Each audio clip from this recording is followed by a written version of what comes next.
والله سنسجد ركعات شكر لله ولكن في المسجد الأقصى إن شاء الله سنحرر فلسطين وسنطردكم وسندوس على آخر جثة صهيوني لعين إن شاء الله. بسم الله الرحمن الرحيم. ما رميت إذ رميت ولكن الله رمى. نامی رسول الله یا رسول الله الله اکبر.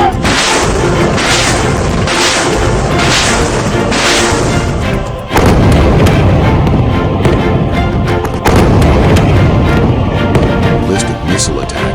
EPAND are undertaking search and rescue operation. At the same time, Israeli army drone systems. Devastating strike.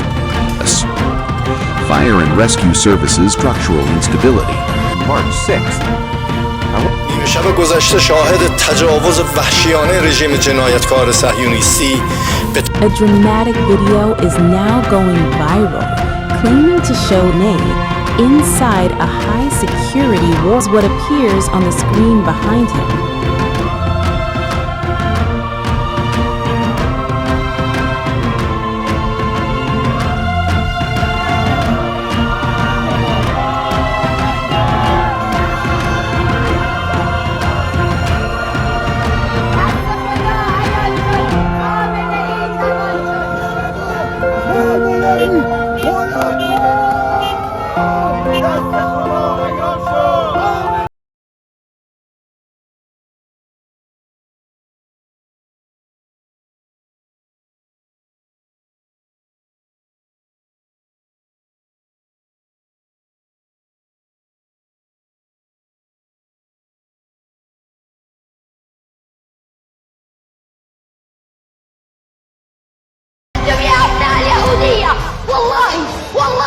والله سنحرر فلسطين.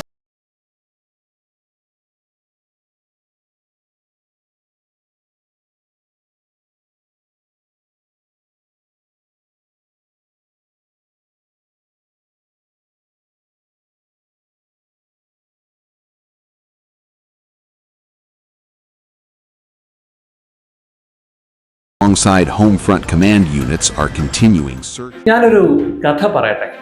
കഥയെന്ന് പറഞ്ഞാൽ പണ്ട് ഉള്ള കഥയൊന്നുമല്ല കേട്ടോ. നമ്മളൊക്കെ, ഞാനും നിങ്ങളും ഒക്കെ ജീവിച്ചിരിക്കുന്ന ഈ വർത്തമാന കാലത്തിൽ നടക്കുന്ന വലിയ അത്ഭുതകരമായ ഒരു സംഭവത്തിന്റെ നേർക്കാഴ്ചയിൽ ഉണ്ടായ കഥ. കഥയെന്നുള്ള പേര് മാത്രമേ ഉള്ളൂ. ഇത് ജീവിതങ്ങളുമായി ബന്ധപ്പെട്ട ഒരു വലിയ അത്ഭുത സംഭവമാണ്. എന്തുകൊണ്ട്, നിങ്ങൾ ചിന്തിച്ചിട്ടുണ്ടോ എപ്പോഴെങ്കിലും, എന്തുകൊണ്ട് ലോകത്തിന്റെ നാശത്തിന്റെ സാമ്പത്തിക ശക്തിയും സേനാ പിൻബലവും ആയുധങ്ങളും അണ്വായുധങ്ങളും സാമ്പത്തികവും അതും ഇതുമൊക്കെ ഉള്ള അമേരിക്കയും ഇസ്രയേലും എന്തുകൊണ്ട് പലസ്തീൻ, അതായത് പാലസ്തീനിൽ നമുക്കറിയാം, പാലസ്തീനിലുള്ള ചെറിയൊരു മിലിറ്ററി വിഭാഗമാണ് ഹമാസ് എന്ന് പറയുന്നത്. അവരെ തോൽപ്പിക്കാനാകാതെ, പാലസ്തീൻ മക്കളെ തോൽപ്പിക്കാനാകാതെ, തോൽപ്പിക്കാൻ പറ്റുന്നില്ലല്ലോ, തോൽപ്പിക്കാനാകാതെ ഇപ്പൊ ഇറാനിലേക്ക് നോക്കൂ. അമേരിക്ക വെള്ളം കുടിക്കുകയാണ്. അമേരിക്കയുടെ ഡൊണാൾഡ് ട്രംപ് ഭ്രാന്തനായിരിക്കുകയാണെന്നാണ് അമേരിക്കക്കാർ പോലും, അമേരിക്ക ഉദ്യോഗസ്ഥൻ പറയുന്നത് ഭ്രാന്തായി മാറിയെന്നാണ് പറയുന്നത്. ഇത്രയൊക്കെ ഉണ്ടായിട്ടും എന്തുകൊണ്ട് ഇറാനുമേൽ വിജയിക്കാൻ അമേരിക്കയ്ക്കും ഇസ്രായേലും കഴിയുന്നില്ല എന്നുള്ളത്. എന്നാൽ ഞാൻ പറയുന്നു, പാലസ്തീനിയായ 7 വയസ്സുള്ള ഒരു പെൺകുട്ടിയുടെ ഹൃദയം തകർന്ന നിമിഷത്തിൽ ആ കുട്ടിയുടെ നാവിലൂടെ പുറത്തു വന്ന ഒരു വാക്കാണ് ഇസ്രായേൽ എന്ന, അമേരിക്ക എന്ന ഭീകര രാഷ്ട്രങ്ങൾക്കുമേൽ അവർ പരാജയപ്പെട്ടുകൊണ്ടിരിക്കുന്നത് ഓരോ നിമിഷത്തിലും. ഈ വീഡിയോ ഒന്ന് കണ്ടു നോക്ക്.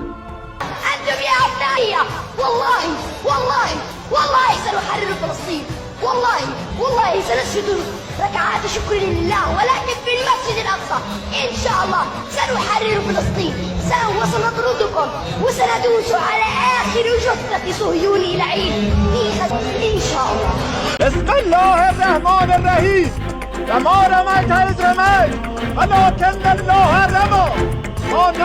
نامی رسول الله یا رسول الله الله اکبر.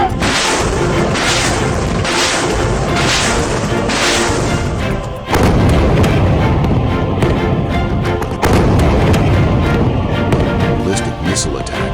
EPAND are undertaking search and rescue operations. At the same time, Israeli army drone systems. Devastating strike. Fire and rescue services structural instability. March 6th. نیمه شب گذشته شاهد تجاوز وحشیانه رژیم جنایتکار صهیونیستی به A dramatic video is now going viral, claiming to show Ney inside a high-security was what appears on the screen behind him.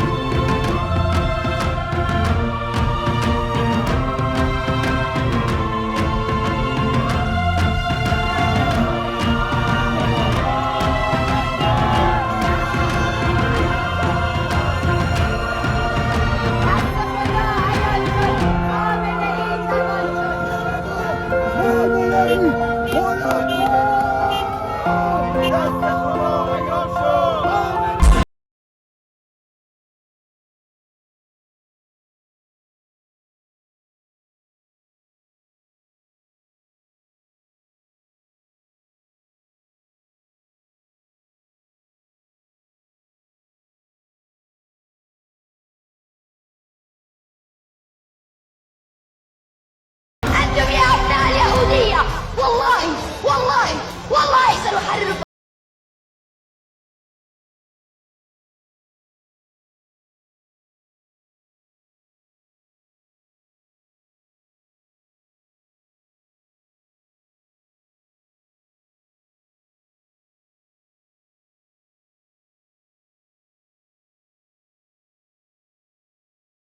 Alongside home front command units are continuing search. വല്ലാഹി സത്യം, അമേരിക്കയുടെയും ഇസ്രായേലിന്റെയും ദുഷ്ടന്മാർ കരയാതെ ലോകം അവസാനിക്കില്ല. പലസ്തീന്റെയും ഇറാന്റെയും മക്കൾ ചിരിക്കാതെ ലോകം അവസാനിക്കില്ല. കാരണം നന്മ നാളെയാണെങ്കിലും അത് വിജയിക്കുക തന്നെ ചെയ്യും. ഇറാന്റെ വിജയം പോലെ നമ്മൾ എന്ത് സന്തോഷത്തോടു കൂടി ഈ ലോകത്ത് ജീവിച്ചു എന്നവരായിരുന്നു. നമ്മുടെ ഇന്ത്യയിൽ കാര്യം തന്നെ നോക്കാം. പെട്രോൾ, ഗ്യാസ്, LPG അവശ്യ സാധനങ്ങൾ ഒക്കെ സുലഭമായി നമുക്ക് കിട്ടിക്കൊണ്ടിരുന്നതാണ്.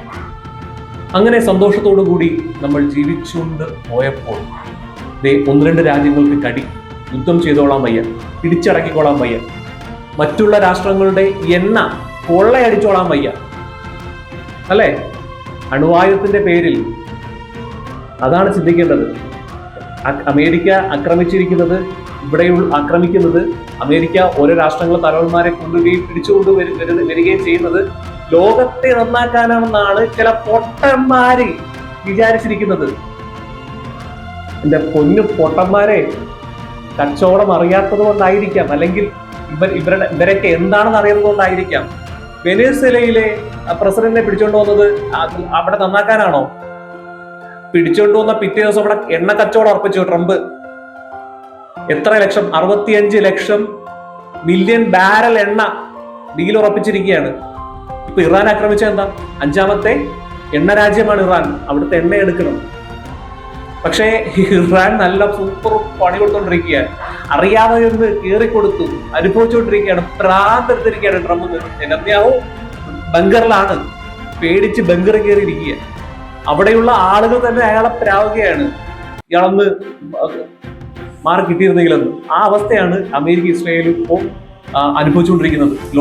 അത് കാരണം ലോക രാജ്യങ്ങൾ, നമ്മൾ പോലും നമ്മുടെ നാട്ടിലേക്ക് എത്ര കടകളാ പൂട്ടിയത്, എന്തൊക്കെയാ സംഭവിച്ചുകൊണ്ടിരിക്കുന്നത്?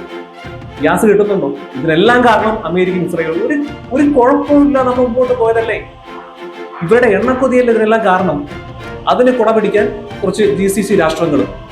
എന്തായാലും നല്ല പണിയായിപ്പോയി അമേരിക്കയും ഇസ്രായേലും കിട്ടിക്കൊണ്ടിരിക്കുന്നത്. എത്ര ഫ്ലൈറ്റുകൾ അടിച്ചിടുന്നേ. ട്രംപ് ഒന്ന് ഓരോ നിമിഷം പറയും ഇറാൻ തകർന്നു എന്ന് പറഞ്ഞ് നാവെടുക്കുന്നതിന് മുമ്പ് അമേരിക്കയുടെ ഫ്ലൈറ്റുകള്, ഫൈറ്റർ ജെറ്റ്, അത്യാധുനിക സംവിധാനങ്ങളുള്ള ഫൈറ്റർ ജെറ്റുകളൊക്കെ സിമ്പിൾ ആയിട്ട് അടിച്ചിടുകയാണെന്ന് ഇറാൻ. ഇതെങ്ങനെ സാധിക്കുന്നു? ഒന്നേ ഉള്ളൂ, ആ പെൺകുട്ടിയുടെ നാവ്. അതാണ്, ആ ഒരു പെൺകുട്ടിയുടെ നാവുണ്ടല്ലോ, അത് വെറുതെ ആവില്ല. ആ കുട്ടി പറഞ്ഞതുപോലെ പലസ്തീൻ മക്കൾ, ഇറാൻ മക്കൾ ചിരിക്കാതെ ഈ യുദ്ധം അവസാനിക്കില്ല. അതാണ് യാഥാർത്ഥ്യം. എന്തായാലും നമ്മളൊന്നും യുദ്ധത്തിന് സപ്പോർട്ട് ചെയ്യുന്നവരല്ല. ഒരിക്കലും യുദ്ധം ഉണ്ടാവരുതെന്നും ലോകാവസാനം വരെയുള്ള കാലം ഭൂമിയിലുള്ള എല്ലാ ജീവജാലങ്ങളും സന്തോഷത്തോടു കൂടി ജീവിക്കണം നമ്മളൊക്കെ ആഗ്രഹിക്കുന്നത്. ആ നമ്മുടെ നെഞ്ചത്തേക്കാണ് ഇത്തരത്തിലുള്ള ഭീകരരാഷ്ട്ര അമേരിക്ക, ഇസ്രായേൽ പോലുള്ള യുദ്ധക്കൊതിയന്മാരായ, പണക്കൊതിയന്മാരായ, എണ്ണക്കൊതിയന്മാരായ രാഷ്ട്രങ്ങൾ മറ്റ് ചെറിയ രാജ്യങ്ങളുടെ മേൽ ഇത്തരത്തിലുള്ള യുദ്ധം കൊണ്ടുവന്ന് അവിടെയുള്ള ആളുകളെ കൊന്നൊടുക്കുകയും ലോകത്ത് അരാജകത്വം ഉണ്ടാക്കിയെടുക്കുകയും ചെയ്യുന്നത്. ഇതൊക്കെ അവസാനിക്കട്ടെ എന്ന് ഒരുപാട് ആഗ്രഹിക്കുകയാണ്. അതിനുവേണ്ടി പ്രാർത്ഥിക്കുകയാണ്, പ്രതീക്ഷിക്കുകയാണ്.